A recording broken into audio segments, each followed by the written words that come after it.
Ananías y Zafira. Vamos a ver su historia, vamos a estar viendo Hechos 5, del 1 al 11, que es el texto principal. Y esta es la historia de un matrimonio que murió. Así vamos a terminar esta serie de historias. El matrimonio que murió, Ananías y Zafira. Hermanos, quiero, antes de empezar, esto es parte de la canción Sublime Gracia de John Newton. Si alguien está muy interesado en la vida de John Newton, es muy interesante, muy interesante. Y él termina, escribiendo esta canción de Sublime Gracia que la cantamos. Y hay una frase, no sé si se han dado cuenta, que uno dice como que está mala letra, ¿no? Como que algo no está bien en la letra. No sé si se han dado cuenta cuando la cantan. Esa parte dice, su gracia me enseñó a temer. Y uno se pregunta, un momento, ¿cómo que su gracia me enseñó a temer? Me enseñó a creer, ha de ser, ¿no es cierto? No, pero la traducción dice, su gracia me enseñó a temer. Mis dudas ahuyentó, o cuán precioso fue a mi ser cuando Él me transformó. Uno dice, ¿está mal la traducción? No, es así la traducción y tiene un sentido. Hay que entender la vida de John Newton para entender la canción. Pero aquí lo vamos a hacer más fácil por medio de la palabra. Ananías y Zafira, su historia. No tenemos detalles de la historia de este matrimonio antes de este suceso, contrario a otras parejas que hemos visto, otras familias que hemos visto. Lo que sabemos es que era un matrimonio perteneciente a la recién nacida iglesia en Jerusalén. Eso sabemos. Era un matrimonio que pertenecía, digamos, esta es la iglesia de Jerusalén. Ahí están los santos de Jerusalén. Y uno de ustedes, o una pareja de ustedes, es Ananías y Zafira. Eso es lo que sabemos. También sabemos que compartía con la iglesia como era de costumbre. ¿Cuál era la costumbre de la iglesia, la primera iglesia? Todo lo daban. No había ningún necesitado, así que todo lo daban. Eran miembros de esta iglesia, la iglesia naciente en Jerusalén. Sí, eso sabemos. No sabemos muchas cosas de Ananías y Zafira. No sabemos si tenían padres buenos, vinieron de padres divorciados, si eran ricos, si eran pobres. No sabemos nada. Pero también sabemos algo muy importante, y es que esta pareja será recordada por un solo evento,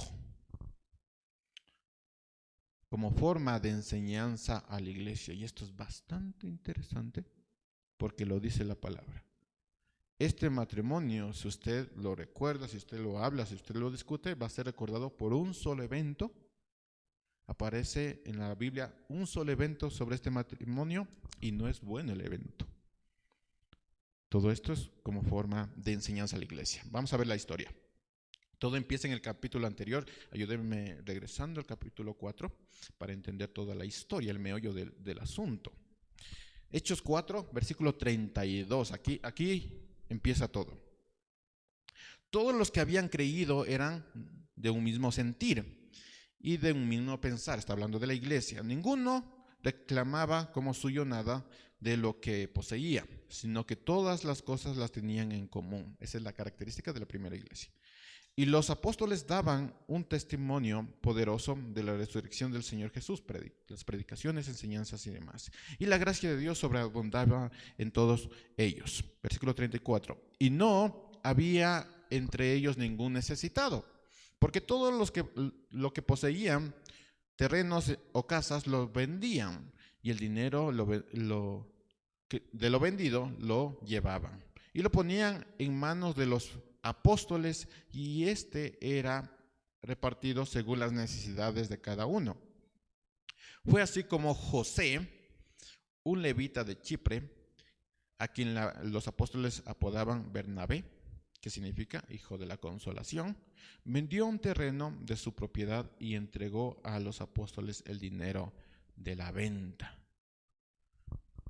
Recuerden el nombre de José.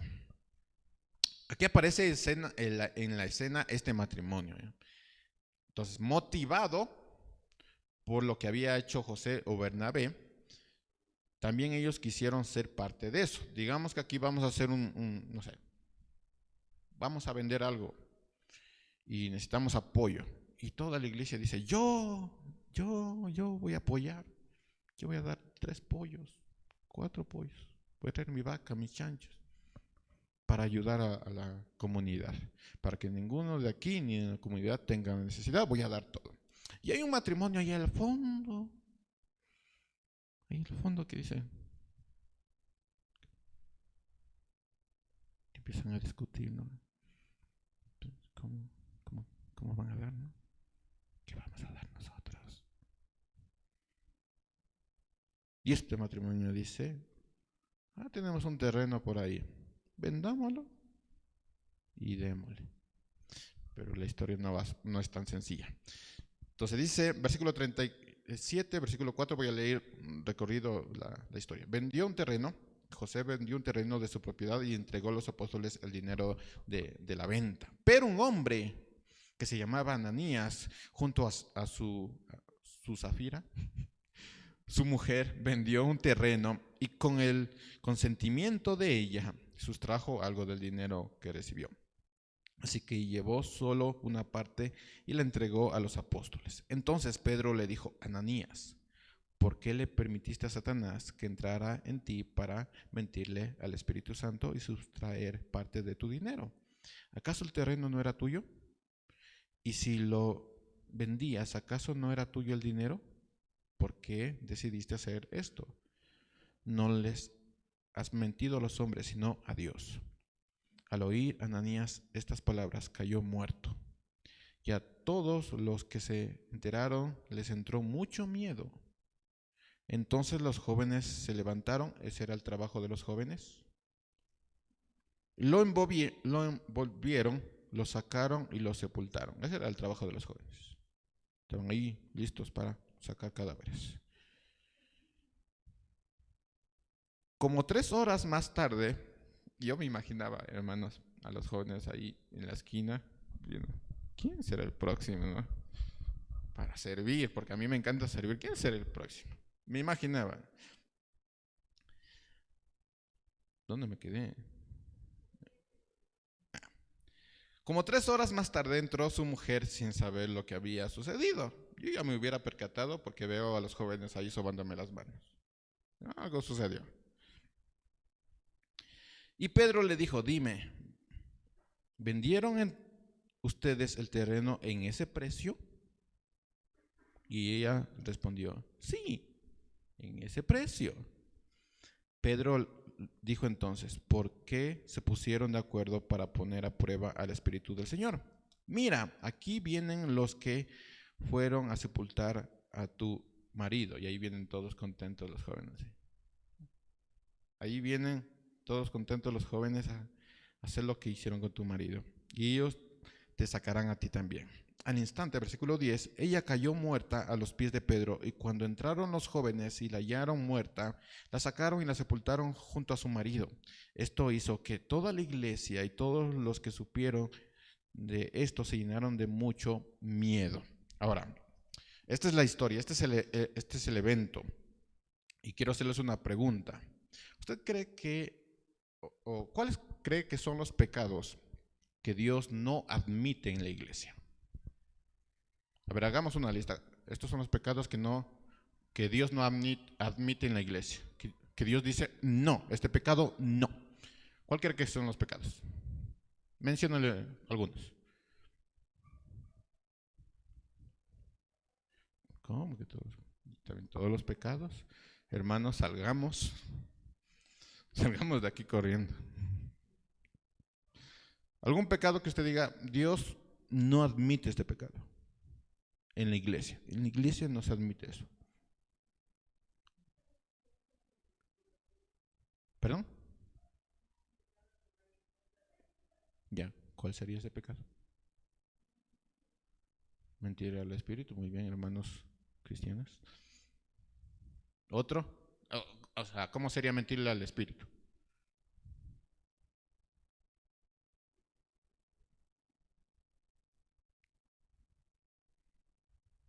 Decir que vas a dar tal diezmo y no lo diste. No, salgamos de esa idea. ¿Qué sería mentir al Espíritu? ¿Cuáles serían los pecados concretos que tú vas a decir Dios no admitiría aquí? Que incluso tú mismo vas a decir, uy, ese hermano ha pecado. ¿Por qué está aquí? ¿Por qué no hace nada el pastor? ¿Por qué no le saca? ¿Cuáles serían esos pecados? A ver, unos tres de pecados, pecados, pecados. Estoy admitiendo pecados. ¿Qué pecados? No me van a decir que no quieren decir, porque sí. Yo creo que sí lo saben. ¿El robo? ¿Puede ser? ¿Un ladrón aquí? Que le robó no sé, el tanque de gas a ustedes y te dice, ay, se me robó, ¿por qué está aquí? Y va a dar diezmo. ¿Hacer el diezmo que me robó del tanque de gas?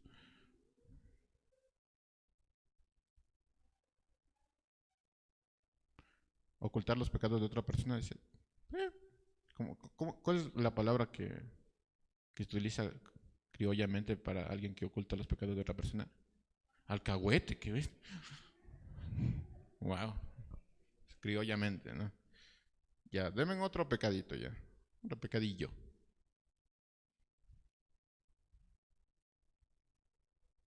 Adulterio, puede ser. Ese es grave, ¿no? Dice, oh, esa señora, yo le vi con otro señor. Adulterio, ¿no? Ese es tal vez un homicidio. Digamos que usted ve a uno de sus hermanos que está aquí en la televisión, en Canal 4. La cara ahí, esta persona mató y se fugó.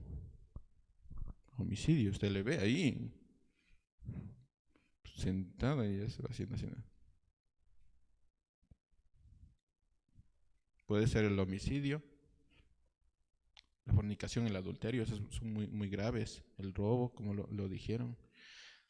Pero sin conocer la historia, ¿usted cree que una simple mentira es algo que Dios no admitiría y que mataría a un matrimonio por una simple mentira?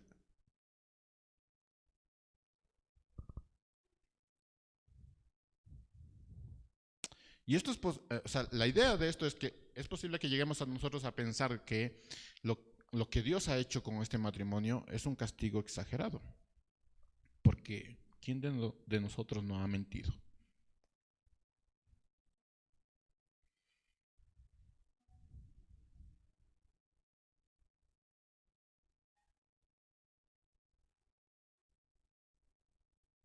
Ujú. ¿Quién de nosotros no ha dado, si ponemos en números, el diezmo completo?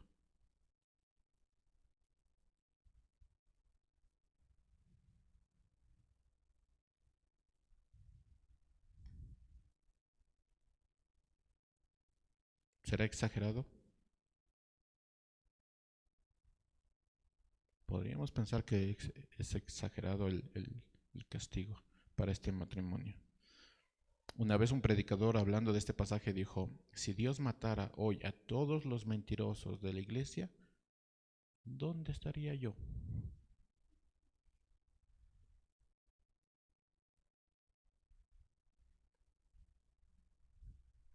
Una de las cosas que ha dañado a la iglesia es pensar que algunos pecados no son tan graves. Como nadie se entera, pues no son tan graves. Pero como nadie me ve con otra persona, sino que lo hago ocultamente, no es tan grave, ¿no? Puedo sentarme tranquilamente en en el servicio, al lado de una hermana que está pendiente de todo. Y digo, yo he visto, pero como nadie me ve, entonces no es tan grave. La iglesia está dañada por una de las razones es que ve como grandes o pequeños pecados. Entonces, como pensamos que algunos pecados no son tan graves, entonces estamos tranquilos en ese aspecto. Si Dios castigara al mentiroso, ¿dónde estaríamos nosotros? Pero es solo una mentira, ¿no? Pero solo es una mentira y nadie se enteró, no se hizo daño.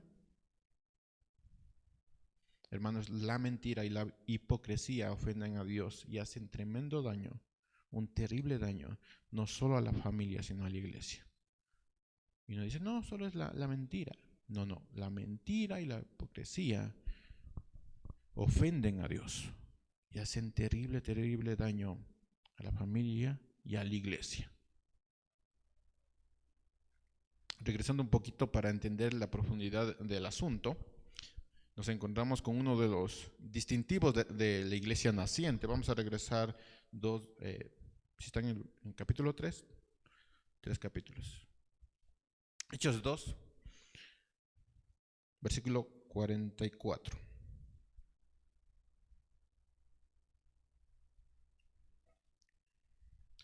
Y todos los que habían creído se mantenían unidos y lo compartían todo. Vendían sus propiedades y posesiones y todo lo compartían entre todos, según las necesidades de cada uno. Ahora, lo que deberíamos entender de todo esto es que uno de los distintivos de los cristianos, y especialmente de esta iglesia naciente, era la generosidad. Ellos daban porque les nacía, ¿sí? Eran generosos en ese aspecto. Ellos llegaban a vender sus cosas, sus casas, sus posesiones, sus heredades para atender las necesidades de sus hermanos. Y eso me encantó, mis hermanos, porque uno dice, ¿cómo puedo servirle al Señor? Bueno, ellos decían, tenemos terrenos, vendamos y que ese dinero sea repartido. Así vamos a servirle al Señor. Tal vez no tengo los dones que tienen los apóstoles, pero ellos decían, yo quiero hacer algo por esto. Yo estoy comprometido con esto. Entonces, esos terrenos están ahí. Y aún así, si fueran útiles, la necesidad es mucho más urgente. Entonces, vendamos esos terrenos para que los demás puedan tener lo que necesitan, ¿no? La generosidad era una característica de los cristianos y de la iglesia naciente. Ellos llegaban a vender todo lo que tenían, incluso pues, las cosas que cargaban, para ayudar a los demás. Y hermanos, y esto es algo muy importante, lo que estaba pasando en esta iglesia naciente no era por imposición o obligación. Los apóstoles no les obligaban a dar. Igual que sus ofrendas y diezmos, con sus aportes y donaciones. Nadie les obliga a dar. Nadie. Esto no es una imposición. Entonces nadie estaba obligado, tomen ese dato, nadie estaba obligado, y este matrimonio se tomó como obligación esto de dar, como, ¿qué vamos a dar nosotros? Pero nadie estaba obligado a dar. Es como que se habían obligado ellos mismos a dar algo que les pertenecía, a despojarse de algo que tenían. Y ellos lo que estaban haciendo al obligarse a sí mismo, en sí mismos estaban tomando una decisión que nadie les obligó. Nadie les obliga a dar. Todo el mundo daba por generosidad, pero ellos, por decisión propia, decidieron vender y dar a la iglesia para que el dinero fuera repartido a los hermanos necesitados. Mis hermanos, la generosidad era un distintivo de la iglesia naciente. Hechos 5, versículo 1 dice, pero un hombre que se llamaba Ananías, junto a Zafira, su mujer, vendió un terreno. Ahora, si el texto quedará hasta ahí, la palabra sería, oh, qué matrimonio, ¿no? José dio y eso inspiró a Ananías y Zafira. Ah, qué matrimonio, ese matrimonio. Tremendo terreno que tenía en Guayabamba y lo vendió. ¿Por qué? Porque hay necesitados. Qué matrimonio tan... El Señor tiene un tesoro ahí. Pero la palabra a rescatar es pero. Y subraya ahí pero. O sea, lo que hicieron Ananías y Zafira fue la contraparte de lo que genuinamente hacían los hermanos de la iglesia. Entonces, si tomamos la historia de José o Bernabé, lo que él hizo, y después tomamos la historia de Ananías y Zafira es la contraparte de lo que hizo José. Leámoslo de nuevo. Hechos 4, versículo 36. Van a ver ese pero, ¿no? Fue así como José, un levita de Chipre, a quien los apóstoles le apodaban Bernabé, que significa hijo de la consolación, vendió un terreno de su propiedad y entregó a los apóstoles el dinero de la venta. Pero un hombre que se llamaba Ananías, junto con Zafira, su mujer, vendió su terreno. Ese pero habla de la contraparte, ¿no? Y aquí no hay, hasta aquí no habría ningún problema, vendieron este matrimonio un terreno, pero continúa, versículo 2. Y con el consentimiento de ella, sustrajo algo del dinero que recibió. Así que llevó solo una parte y la entregó a los apóstoles. Ahora, pongámoslo de manera más sencilla. Algunas personas en la iglesia, frente a la necesidad de sus hermanos, vendieron algunas de sus propiedades para ayudar a sostener. Sí, esa era la característica, pero salía de una genuina generosidad. Movidos por esto, un matrimonio que estaba ahí viendo lo que sucedía, no sabía qué hacer y vio todo esto. Un matrimonio también vendió una heredad y trajo el dinero a la iglesia, y hasta ahí la historia está bien. Sin embargo, este matrimonio, acordando, y recuerde esta palabra, acordando, que se quedarían con una parte, llevó el dinero a la iglesia y dijo que eso era todo lo que habían dado por la heredad.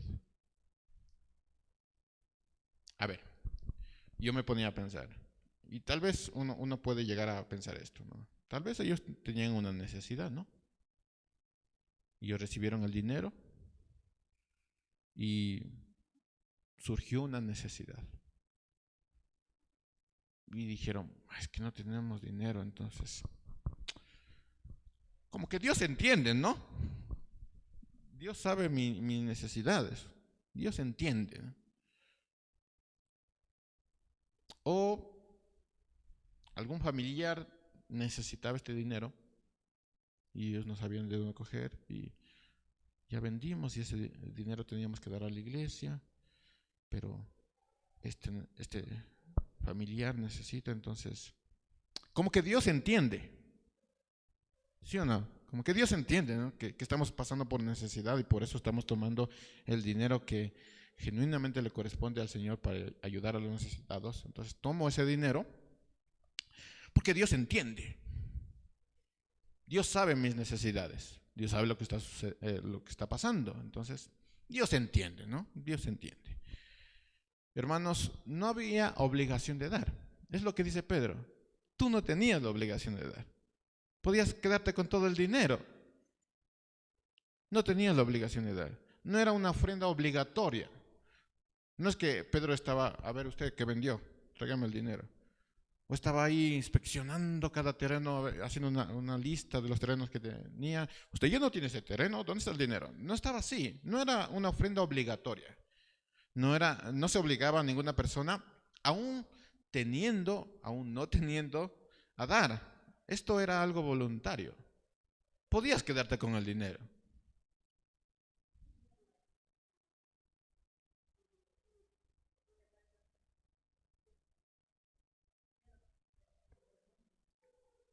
Tenía la opción de no mentir. Muy bien. Versículo 4. ¿Acaso el terreno no era tuyo? Dice. Si lo vendías, ¿acaso no era tuyo el dinero? ¿Por qué decidiste hacer esto? No le has mentido a los hombres, sino a Dios. La pregunta es, ¿qué llevó a este matrimonio a actuar de esa manera? ¿Sería una necesidad? Lo más probable es que este matrimonio quería cierto prestigio frente a los otros hombres. Este matrimonio quería presentarse como un matrimonio generoso, que trabaja, que sirve en la iglesia. ¿Por qué? Porque los demás estaban sirviendo y uno dice, pues, ¿qué vamos a hacer? Presentémonos como alguien justo. Vamos a servir, ¿no? Vamos a estar ahí cuando se abra la puerta, ahí sirviendo. Que piden colaboración, tome. Presentémonos como un matrimonio justo. Ellos querían cierto prestigio frente a los demás.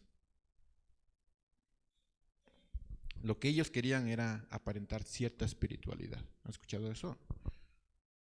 quieren aparentar cierta espiritualidad. No querían ser vistos como alguien que no daba, alguien que no servía, alguien que estaba sentado, sino como los que eran parte de un grupo de hermanos generosos y comprometidos. Como que nos estamos quedando atrás, ¿no, Zafira? Que están ahí conversando, hacen grupos, son amigos, porque cuentan la experiencia de cómo Dios transformó su vida y cómo Dios les llevó a donar. Y nosotros estamos aquí sentaditos sin experiencias, tristes. Entonces, para no quedarnos atrás, vamos, donemos alguito. Y ahí le contamos, esta fue mi experiencia. El Señor me iluminó y yo vendí, y yo di, y yo serví.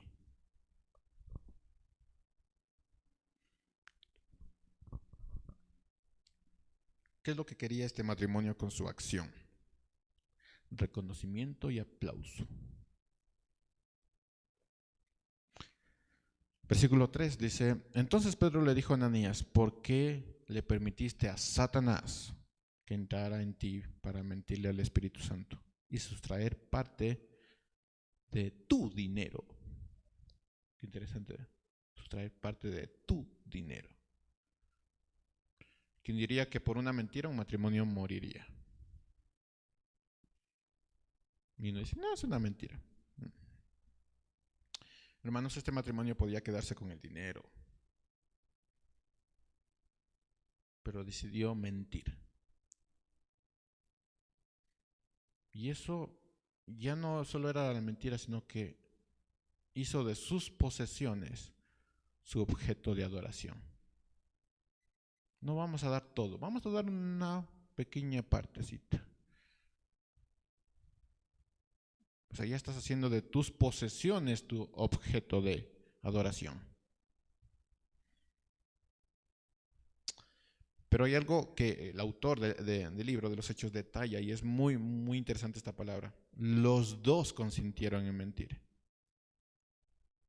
Versículo 1 dice, pero un hombre que se llamaba Ananías junto con Zafira, su mujer, vendió un terreno y con el consentimiento de ella. Yo me imagino, mis hermanos, que tenían el dinero, o sea, tenían el dinero en la mano, ahí o en la mesa, y contaban el dinero. Y, está bastante esto, ¿no? Ese terrenito se vendió muy bien. Entonces, veían ese dinero ahí y, Zafira, ¿qué piensas si nos tomamos algo para irnos a almorzar? Y la conversación entre ellos. Mis hermanos, algo que los solteros todavía no comprenderán, pero pueden tener una idea, es las conversaciones que los matrimonios tienen. Yo escuchaba a mis padres conversar de sus asuntos en la noche. No porque era chismoso, sino porque conversaban duro, ¿no? Y dejen de dormir. Entonces, yo lo comprendí después ya cuando me casé. Esas conversaciones que uno tiene en el matrimonio. ¿Qué hablas de todo? También hablas de lo que no tenías que hablar. Pero hablas también, o sea, hablas de todo, ¿no? Y yo me imagino este matrimonio entre todas sus cosas que tenían que hablar. ¿Qué tal si nos cogemos un poquito del dinero? Y consintieron los dos.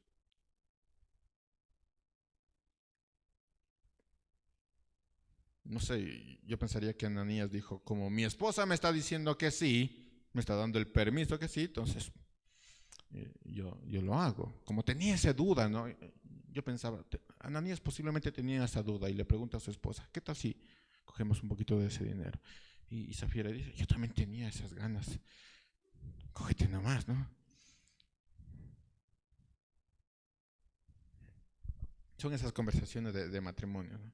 Pero un hombre que se llamaba Ananías con Zafira, su mujer vendió un terreno y con el consentimiento de ella, es decir, se pusieron a conversar, sustrajo algo del dinero que recibió, así que llevó solo una parte y la entregó a los apóstoles.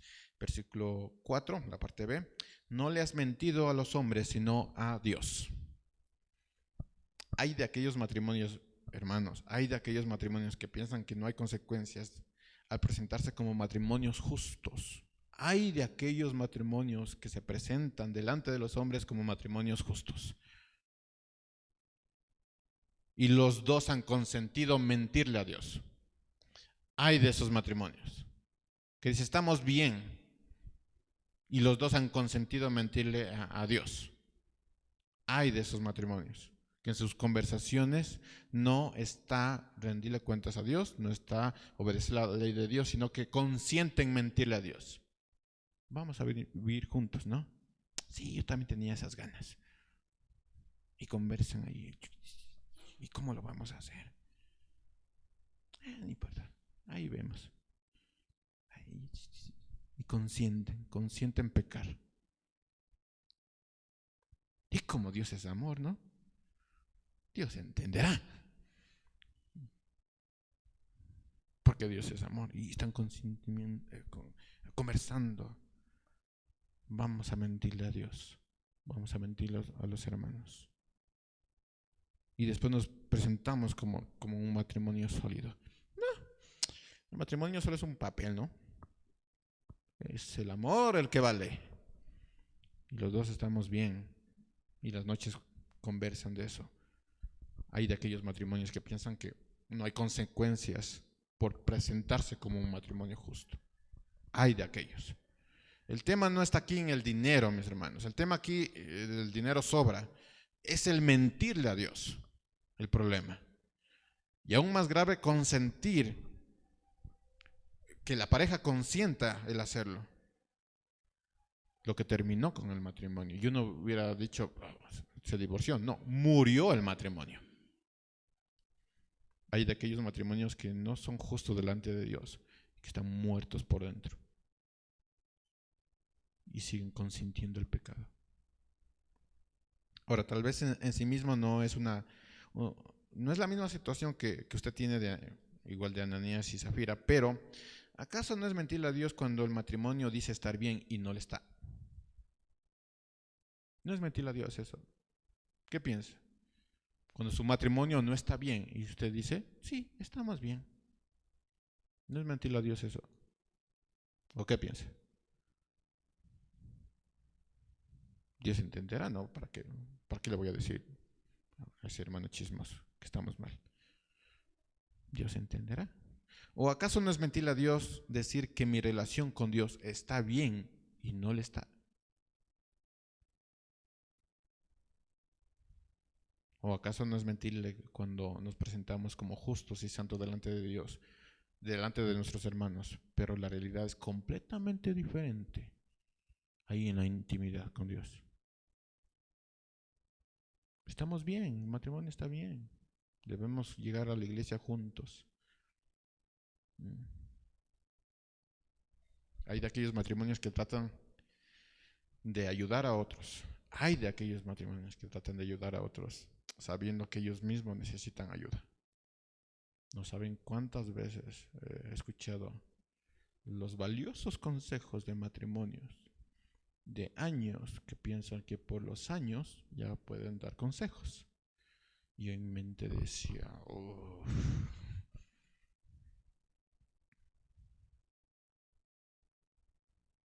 no les llama la atención que un matrimonio que no eduque, que no discipline a sus hijos, esté dando consejos de cómo educarte, de cómo tú tienes que educar a tus hijos. Hay de aquellos matrimonios que tratan de ayudar a otros, aún sabiendo que ellos necesitan ayuda. Ahora, y no es que no lo puedes hacer, pero ¿saben cuál es el problema? Que lo que hacen es por presentarse como justos. Ese es el problema. Si tú te presentaras como una pareja, como un matrimonio, como padres que están lidiando con el mismo problema, no habría ningún problema. Pero te presentas como justos. Tú tienes que hacer esto, porque esto dice la palabra de Dios. Si tú la cumples, no, pero esto dice la palabra de Dios.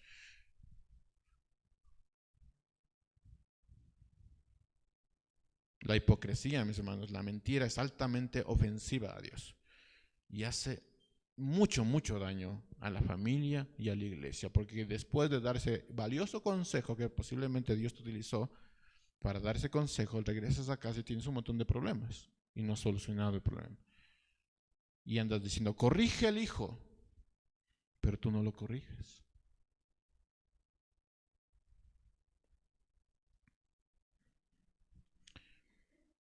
Versículo 4, capítulo 5, dice, no les has mentido a los hombres, sino a Dios. Al oír Ananías estas palabras cayó muerto, y a todos los que se enteraron les entró mucho miedo. Hermanos, si en algún momento alguien de aquí cae muerto, a mí me va a entrar mucho miedo, y más si está hablando de la mentira. Esperemos que no, pero eso no quita que la mentira no deje de ser altamente ofensiva. Lo interesante de aquí no es que no dice vino temor, dice vino gran temor. Gran temor. ¿Por qué? ¿Saben por qué? Porque todos mentían.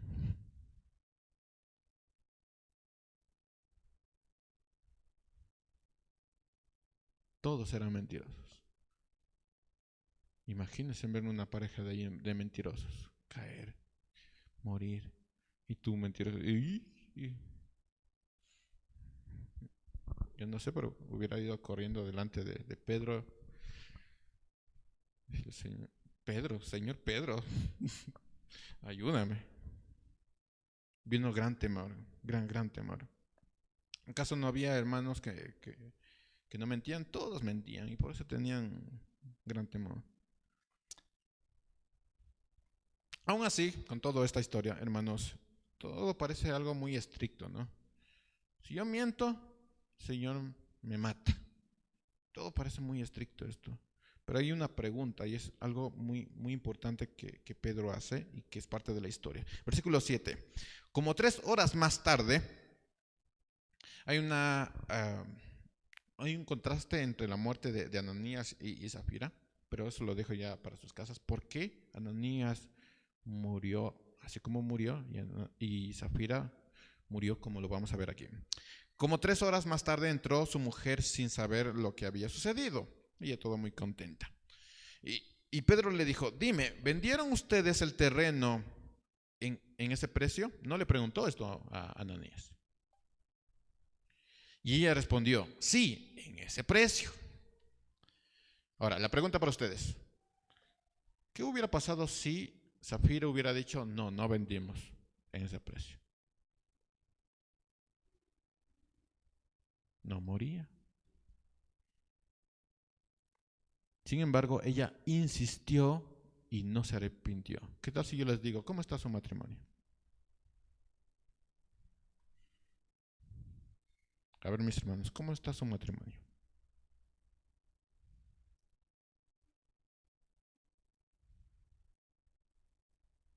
¿Cómo está su relación con Dios?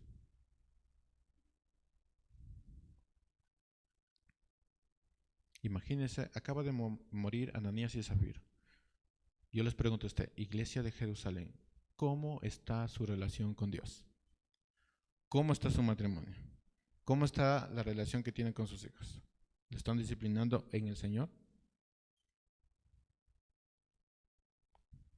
¿Cómo están? Y esperaría que alguien dijera, bien, todo bien, ¿no? Miren, hermanos, así es el pecado. El pecado ciega a las personas y hace que pierdan la vista de la gracia de Dios. Pero solo basta, y es que el ser humano es tan duro, hermanos, solo basta que exista este tipo de experiencias para que hagas caso. Y ahí llamamos prueba, ¿no? Estamos pasando por una prueba. Cuando Dios ya te estaba hablando, no es así la cosa. No vayas por ahí, no hagas así. Pero cuando sucedió, ahí dice, ay Señor, ¿qué me quieres decir? Perdí el trabajo, Señor. ¿Será que me quieres decir algo? Y antes ya te estaba hablando.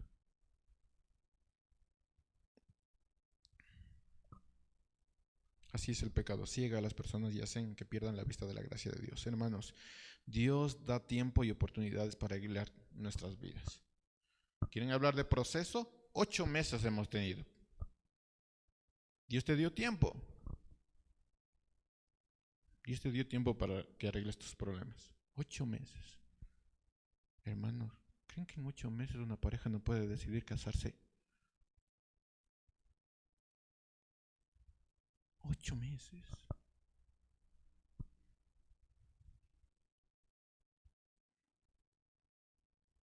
¿Creen que en 8 meses una familia no puede decidir tomar el camino correcto?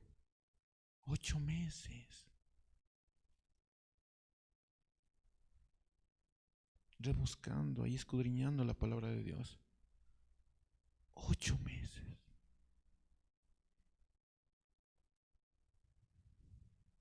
Dios da tiempo, da oportunidad para arreglar nuestra vida. Dios es muy paciente. 8 meses. Dios es muy paciente, ¿no creen? Muy, muy paciente. Pero tú ten cuidado porque también Dios es justo y no vayas a caer muerto.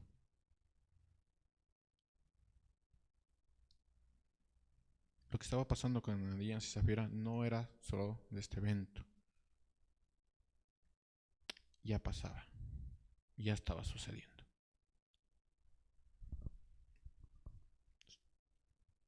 Zafira, ¿insistes en mentir? Esa es la pregunta de Pedro. Versículo 9. Pedro le dijo entonces, ¿por qué se pusieron de acuerdo para poner a prueba al Espíritu Santo? Mira, aquí vienen los que fueron a sepultar a tu marido, y ellos te sacarán también a ti. Al instante ella cayó muerta a los pies de Pedro, y cuando entraron los jóvenes y la hallaron muerta, la sacaron y la sepultaron junto a su marido. Por lo menos juntos. Hermanos, quedan así como conversaron para mentirle al Señor, para pecar contra el Señor, juntitos se quedaron. Matrimonios, a ustedes les hablo, matrimonios. ¿Ustedes han convenido ser irreprensibles delante de Dios o mentirle a Dios? Esas conversaciones de, ¿qué vamos a hacer? Vamos a ser irreprensibles delante de Dios. No, pero ¿qué vamos a hacer de comer? No, vamos a ser primero irreprensibles delante de Dios. ¿Han convenido hacer eso? ¿Han hablado de eso, de ser irreprensibles delante de Dios? Y soltero, ¿te has comprometido a tener una vida digna de elogios por parte de Dios? Que Dios diga, mira, ese hijote que tengo.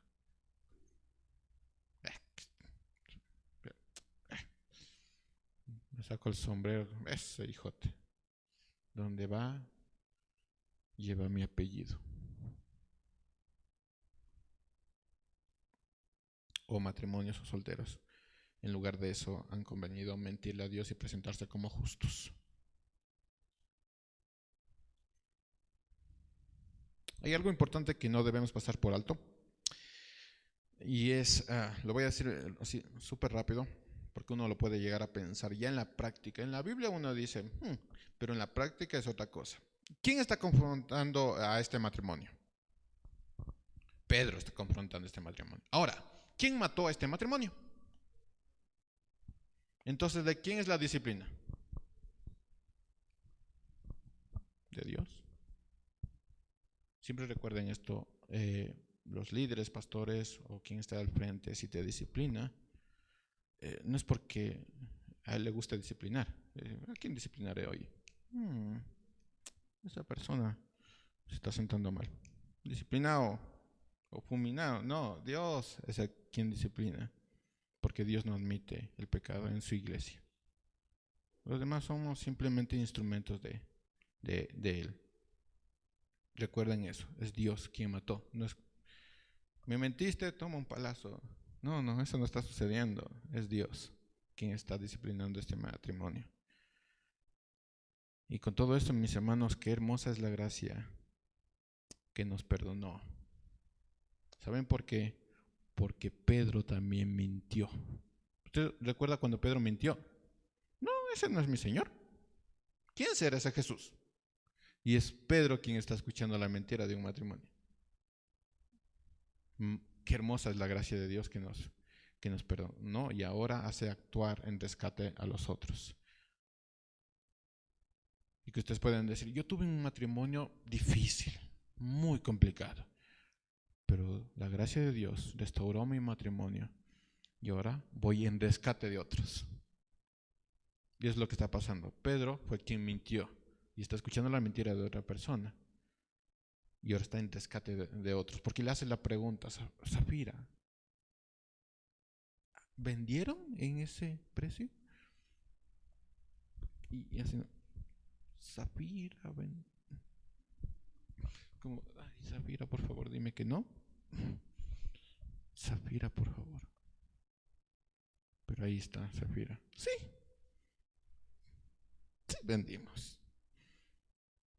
Pedro sabía exactamente eso de mentirle, ¿no?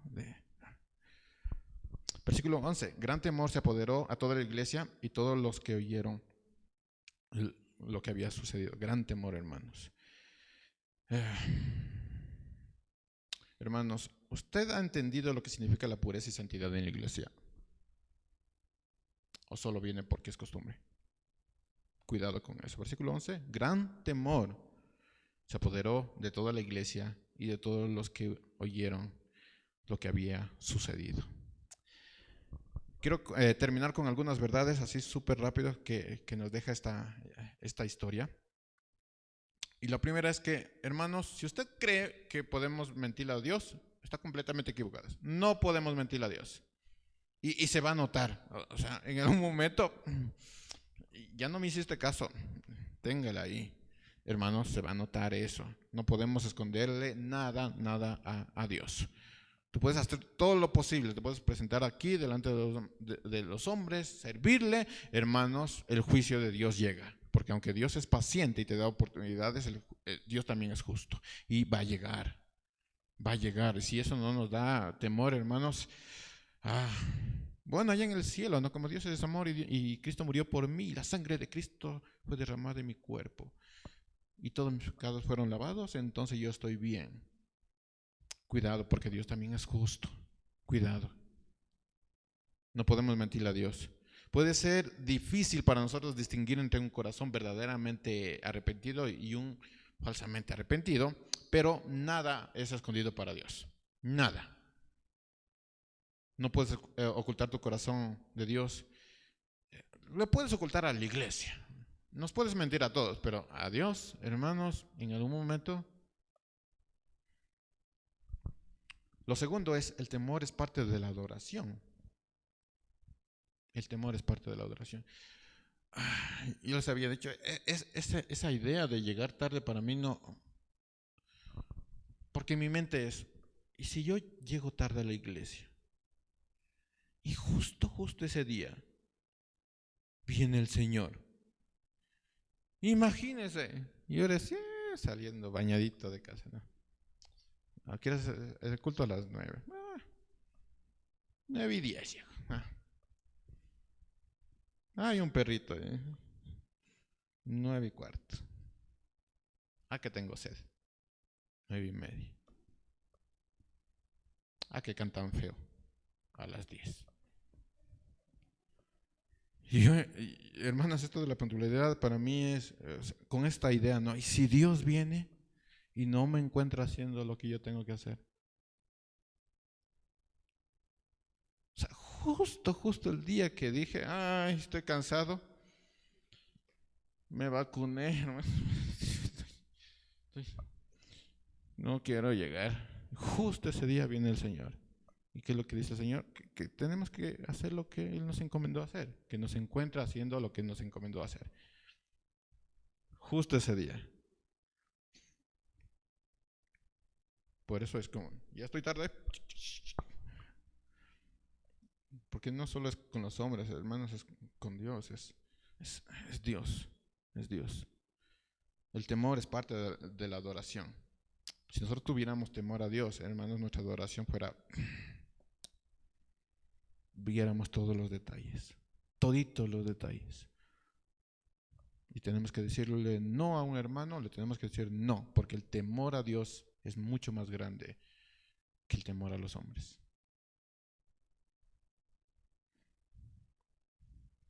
Es delante de toda la iglesia que Ananías y Zafira son castigados severamente por Dios.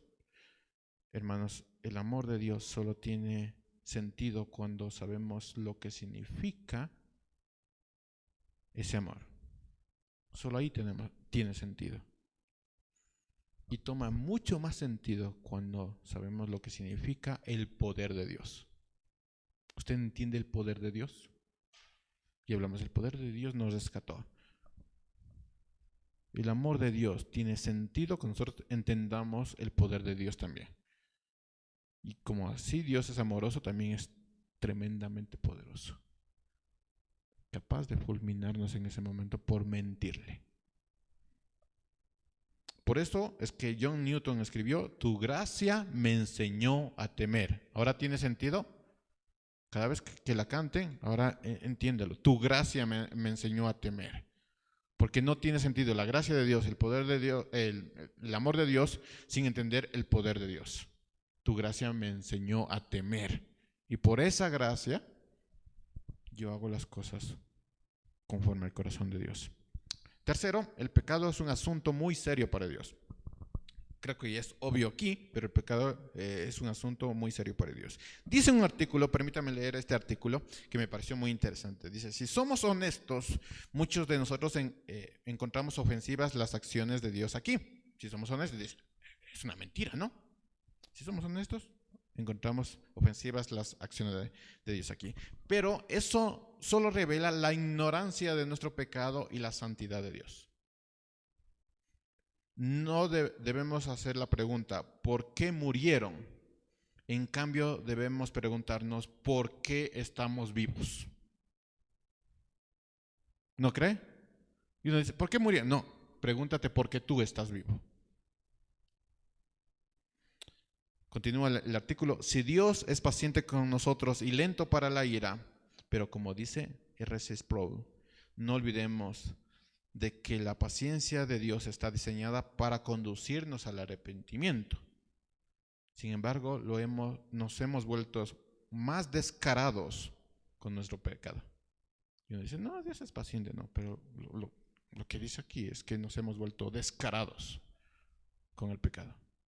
Y no tenemos ya sangre en la cara, ¿no? ¿Qué importa? Total, ¿no? Descarados en nuestro pecado. Cuarto, la disciplina es parte de la gloria de Dios. Si alguien le disciplina o se siente disciplinado, hermanos, agradézcale a Dios y órale a Dios, festeje a Dios porque Dios todavía tiene paciencia contigo y te está tomando en cuenta. La disciplina es parte de la gloria de Dios. Versículo 11 dice, gran temor se apoderó de toda la iglesia y de todos los que oyeron lo que había sucedido. Hermanos, si esta mentira no hubiera sido juzgada, ¿qué mensaje estaríamos dando al mundo? Si en la iglesia se permitiría todo, ¿qué mensaje estaríamos dando al mundo? Vengan y mientan aquí, ¿no? Imagínense, es que todos estos meses, hermanos, ha estado esto en mi corazón. Si una pareja de impíos dice, el Señor me dijo algo y fui a esta iglesia, y la mayoría de parejas no están casados, ¿qué creen que pensarían estos impíos?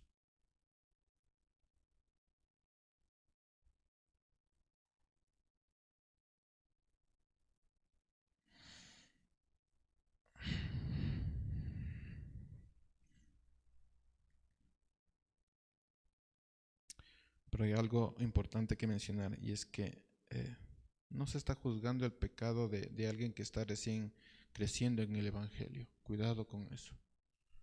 Se está juzgando el pecado de un matrimonio, de un varón, de una mujer que insistieron en pecar. Hermanos, la rebeldía es altamente ofensiva para Dios. Altamente ofensiva para Dios, la rebeldía. de insistir, insistir, insistir en el pecado. Ya sabes lo que Dios piensa de ti, ya sabes lo que Dios piensa de lo que estás haciendo, ya sabes lo que Dios piensa lo que está alrededor de ti. Insistes, insistes en pecar. La rebeldía, mis hermanos. Cuidado con la rebeldía. No es que yo soy rebelde, a mí nadie me ordena y que estoy así. Hermanos, la rebeldía, cuidado con la rebeldía. No le están preguntando a Zafira, ¿en serio vendiste esto? La rebeldía. Qué duros que somos, la rebeldía. Esta historia nos enseña que la hipocresía, la mentira, la rebeldía es detestable.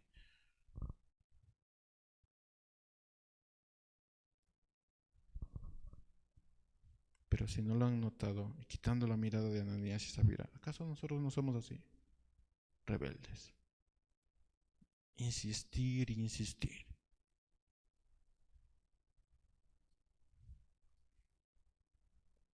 La pregunta es, no porque ellos murieron, porque yo estoy vivo.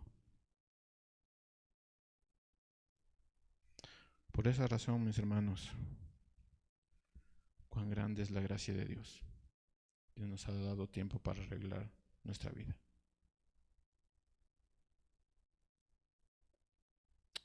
Que este tiempo, mis hermanos, estamos terminando esta serie.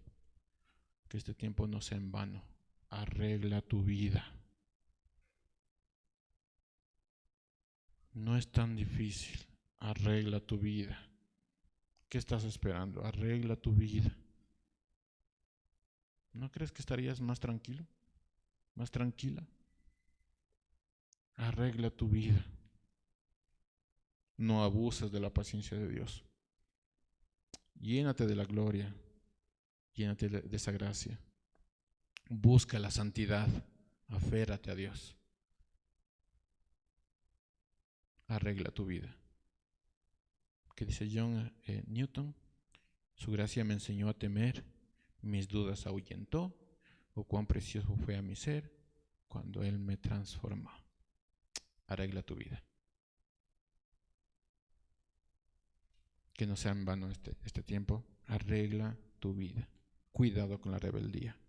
Mucho cuidado. Vamos a orar.